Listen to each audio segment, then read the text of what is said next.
தஞ்சையில் தாண்டகவேந்தர் அப்பர் பெருமான் தனது பொது தாண்டகத்திலே கருந்தின்கை குடி என்று பாடி அருளிய திருநாவுக்கரச பெருமான் பாடல் பெற்ற வைப்புத்தலமாக விளங்கக்கூடிய 2000 ஆண்டுகள் பழமையான தஞ்சை பெரிய கோயிலுக்கு முன்னதாக சுந்தர சோழன் கரிகால சோழனால் திருப்பணி செய்யப்பட்ட தஞ்சாவூர் கரந்தை பகுதியில் அமைந்துள்ள திருக்கோயில் வேறு எந்த சிவாலயங்களிலும் காண இயலாத காண்பதற்கரிய திருமேனியாக வானில் நட்சத்திரமாகவே காட்சியளிக்கும் அருந்ததி தேவி இந்த ஆலயத்தில் வசிஷ்டேஸ்வரர் அருந்ததியாக வனக்கோலத்தில் காட்சியளிக்கிறார்கள்.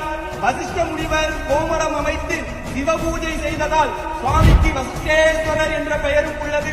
சோழ மன்னனின் கருங்குஷ்டம் நோயை தீர்த்து கருணா சுவாமி என்று பெயர் பெற்ற கருந்திட்டை குடி மகாதேவர் கரந்தை மக்களின் காவலன் சிவபூத கணங்களின் தலைவன் எங்களின் எஜமான் பெரிய நாயகி தாயார் உடனாகிய கரந்தை கருணா சுவாமி எழுந்தருள்கிறார்.